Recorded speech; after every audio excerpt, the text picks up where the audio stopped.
Jadi emang Mbak Mira tuh suka nanya, kamu sebenarnya di film mau jadi apa gitu. Waktu pertama kali aku masuk dia nanya mau jadi apa. Aku cuma bilang pokoknya aku mau bikin film gitu. Terus dia oh ya udah oke, belajar dari sini dulu deh gitu. Terus lama-lama Mbak Mira suka nanya kan secara berkala. Jadi kamu udah memutuskan belum mau jadi apa gitu. Terus aku cuma gini, kayaknya kalau sutradara enggak. Tapi aku enjoy banget bikin jadwal sama bikin budget. Ada cerita para puan. Misalnya kalau kita balik ke workshop yang SMP, SMA waktu itu gitu ya, itu adalah salah satu knowledge yang di-share juga kah? Atau Nah, waktu itu karena kita fokus ke pembuatan film, lebih ke pembuatannya ya? Pembuatannya aja. Sebenarnya yang aku juga dikasih tahu sama Mbak Mira, si tim ini sebenarnya adalah tim kreatif, sutradara, penulis, kameramen, editor, dan satu lagi apa gitu aku lupa. Jadi satu kelompok tuh cuma ada berapa orang gitu. Nah jadi satu tim ini sebenarnya tim kreatif, tapi yang memproduce, yang memastikan, karena yang produser itu kan yang memastikan misalnya lokasi syutingnya ada, alatnya ada, pemainnya ada, memastikan doang, nggak mencari, memastikan. Itu kan sebenarnya dipegang oleh aku sebagai Yayasan Populer Indonesia. Jadi Mbak Mira bilang sebenarnya kamu sudah melakukan tugas producing di workshop film itu gitu, karena kamu yang memastikan oh ini jadwalnya masuk, ini mereka berprogres. Kalau misalnya mereka nggak progres di telepon, kenapa ini nggak maju, ini kapan mau syuting, ini kapan mau editing gitu. Jadi sebenarnya sudah melakukan itu dalam lingkup kecil. Gitu. Disitulah akhirnya di Mbak Mary, aha gitu ya. Ini sesuatu yang emang. Dan aku enjoy. Aku enjoy. Dan ternyata itu namanya producing. Berarti aku adalah produser. Tapi itu taunya emang nggak langsung ya.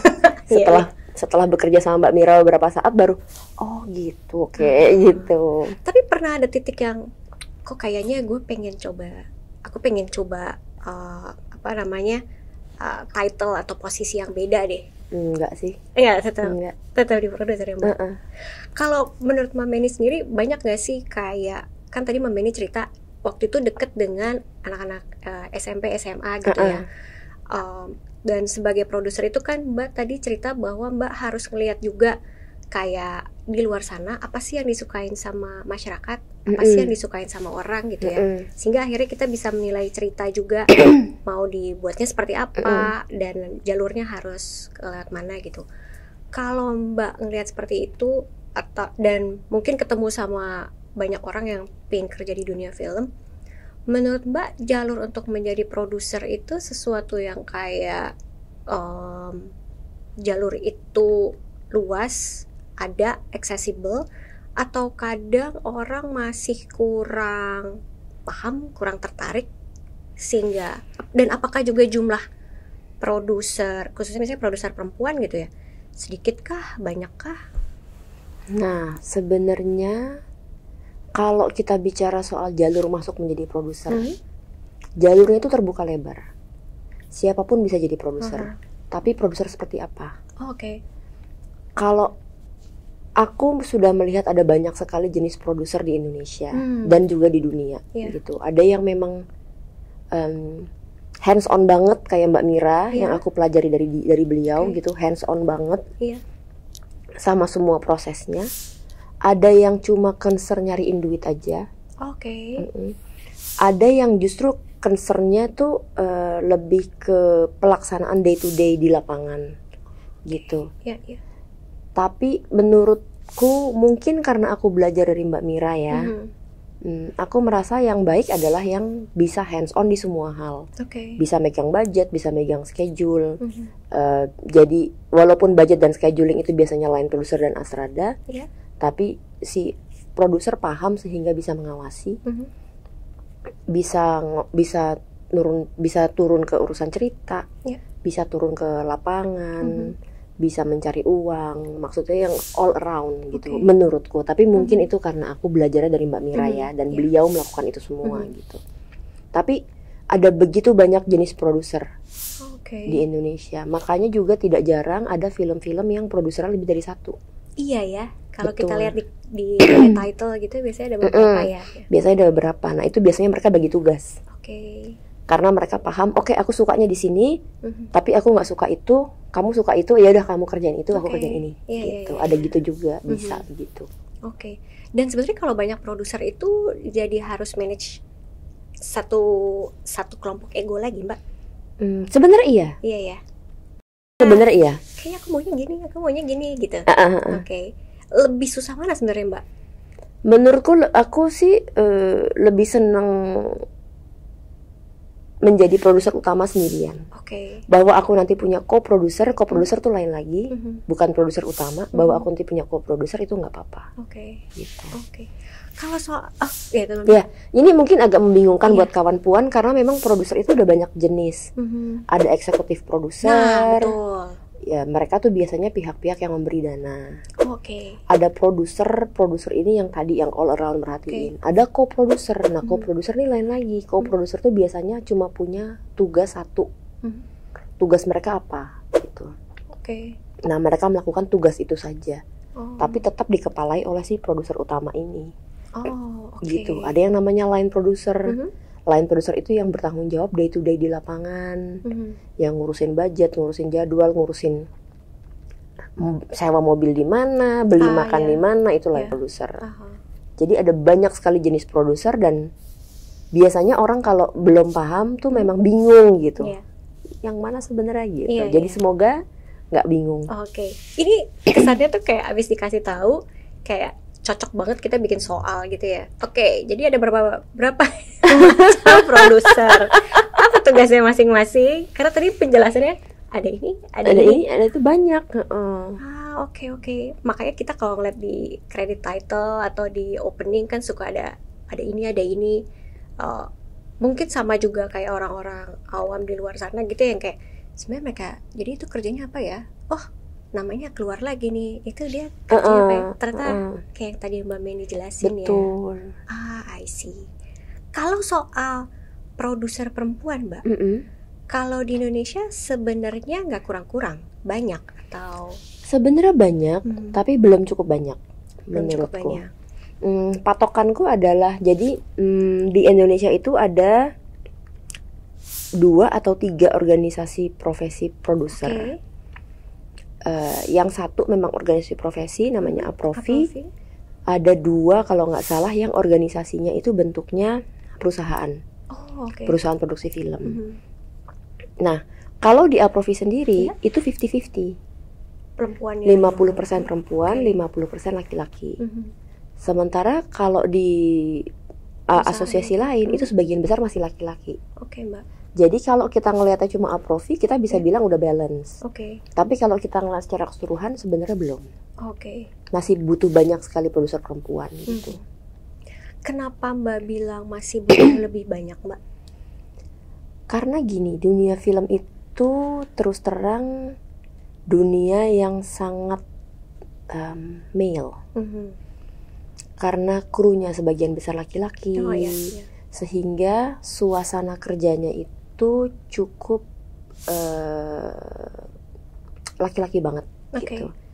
Tapi disitulah makanya mulai banyak muncul kasus seperti kekerasan, kekerasan seksual, bullying, harassment, yang biasanya kalau suasananya itu bisa kita buat lebih netral, tidak terlalu male, itu biasanya bisa diredam. Biasanya. Nah, aku tuh orang yang percaya banget balance gender itu penting di apapun, termasuk di produksi film. Tapi memang kayak misalnya nggak cuma produser sebenarnya, tapi kru pun mencari kru perempuan itu sulit. Tidak banyak. Kalaupun ada, biasanya mereka masih masuk ke profesi-profesi yang kayak profesi-profesi yang kayak orang tuh sudah menstigmakan secara gender, memang itu profesinya perempuan gitu. Misalnya di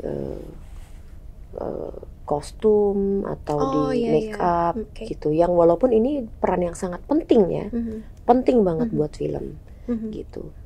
Tapi kalau misalnya kita bisa mencapai 50-50, kru juga 50% kru perempuan, 50% kru laki-laki, aku yakin budaya kerjanya akan lebih balance.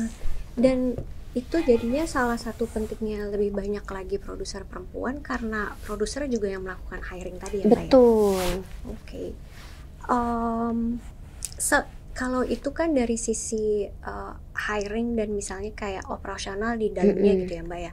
Tapi kalau kayak dari segi yang tadi Mbak bilang menilai cerita gitu, seperti apa sih dampaknya kalau lebih banyak lagi atau dihandle oleh produser perempuan? Kalau misalnya kita menilai cerita, berarti kan kita juga menilai karakterisasi dalam cerita itu. Iya. Apakah karakter perempuannya diceritakan dengan balance, ataukah dia hanya menjadi victim, ataukah dia hanya pasif? Itu kan pandangan yang masih sebagian besar dipegang oleh perempuan gitu, bahwa perempuan tuh bisa melihat ini. Tentunya ada laki-laki yang bisa melakukan itu gitu. Tapi dalam pengalamanku masih lebih banyak perempuan yang bisa melakukan itu gitu.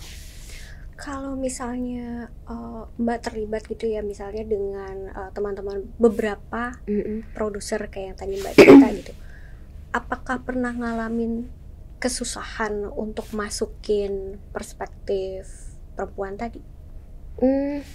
Ada beberapa yang iya. Kalau saya bersama teman-teman Aprofi itu biasanya nggak masalah. Oke. Teman-teman Aprofi itu sangat open minded dan sangat forward thinking gitu ya. Teman-teman di luar Aprofi juga ada yang seperti itu, ada yang seperti itu, tapi ada juga yang tidak gitu. Dan biasanya kalau melakukan itu jadi ada kesulitan gitu. Tapi karena saya orangnya cukup ngotot ya, biasanya nggak terlalu masalah. Nggak terlalu masalah, nggak terlalu lama ya? Nggak terlalu. Akhirnya ya kadang-kadang lama, tapi kadang-kadang dapat, tapi ya dapat juga apa yang saya mau gitu, karena saya ngotot. Itu mungkin juga akhirnya memutuskan untuk lebih enak jadi produser utama. Betul. Iya ya. Tapi mungkin aku penasarannya gini Mbak, ketika dalam sebuah produksi film gitu ya, yang menentukan bisa jadi produser utama atau tidak, itu sebenarnya siapa Mbak? Pertama, siapa yang mau bertanggung jawab secara keseluruhan sama filmnya. Jadi nggak ada pihak yang memutuskan, kayak nggak ada bosnya gitu, nggak ada. Kita harus maju sendiri, step up dan bilang aku mau jadi produsernya gitu. Wow. Kalau nanti ada orang yang bilang aku juga mau jadi produsernya, oke, kamu mau ngerjain apanya gitu. Aku mau ngerjain ininya, kamu mau nggak ngerjain ini semua? Kamu nggak mau, yaudah kamu ke produser aja. Bisa begitu gitu. Tapi bisa juga misalnya, kamu mau ngerjain itu, oke, aku juga ada project lain sih, jadi boleh deh kita co-produce gitu, bisa juga. Jadi film memang sebuah arena yang sangat kolaboratif gitu. Dan sebenarnya kolaboratif dan kesempatannya ada, asal memang kita mau ambil. Betul, kesempatannya ada. Ambil itu ya. Apalagi di masa sekarang, karena masa sekarang itu produksi film lagi banyak-banyaknya. Kita kekurangan orang sebenarnya. Kekurangan orang. Jadi semua newcomer itu tentunya welcome. Tentunya sebagai newcomer tidak bisa langsung megang yang jadi head of department gitu. Tapi setidaknya bisa belajar, bisa masuk dan belajar. Jadi saat ini justru potensinya lagi terbuka lebar karena terlalu banyak produksi, kita kekurangan kru. Mungkin pertanyaan berikutnya itu adalah gimana caranya supaya calon produser perempuan ini gitu ya, kalau kita bahasnya ke perempuan, punya confidence level yang cukup untuk akhirnya bisa step up Mbak? Nah, itu pertanyaan yang sangat menarik karena memang banyak sekali teman-teman yang masih ragu-ragu.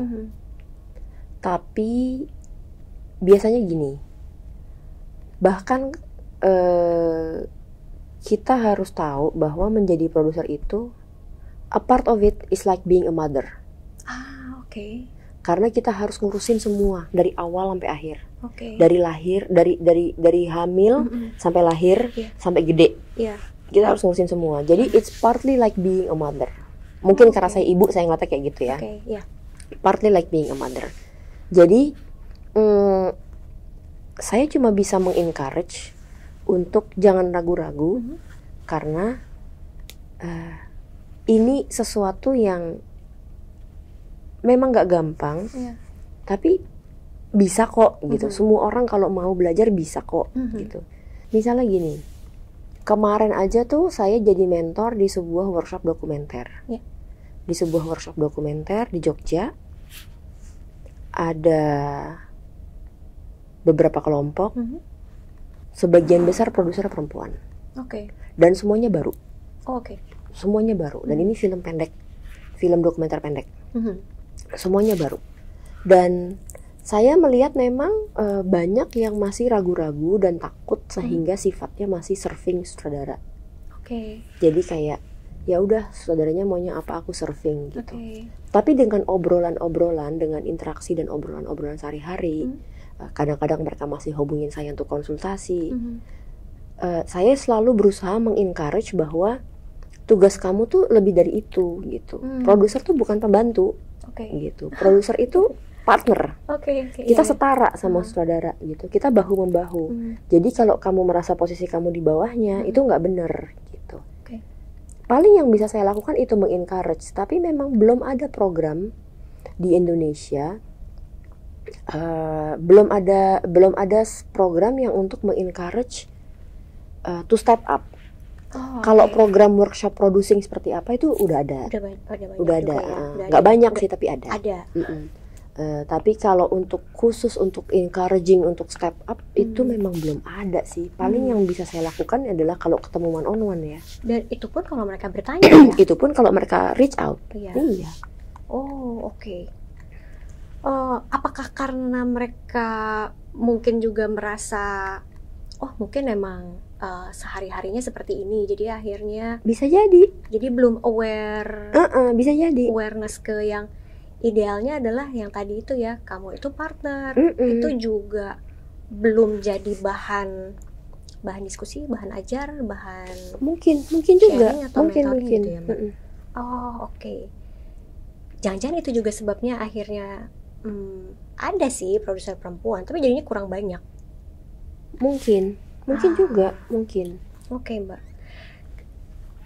Yang membuat Mbak Mendy akhirnya juga bisa berani, aku mau gitu ya, aku mau jadi produser utamanya gitu ya, punya confidence seperti itu. Menurut Mbak Mendy, apa yang jadi kayak support sistemnya ya, sehingga akhirnya Mbak Mendy punya willingness buat aku mau ada di posisi itu gitu.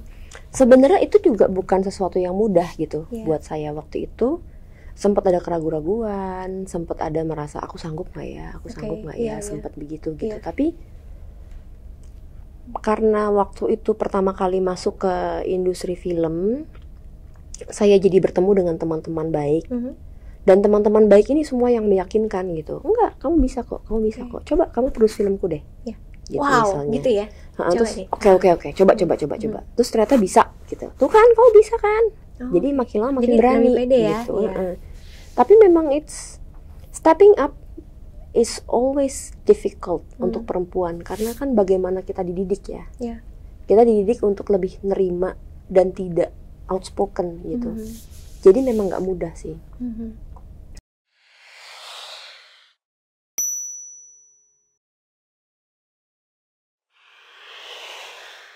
Dan aku juga bukan orang yang nyaman nge-share aku lagi ngerjain apa.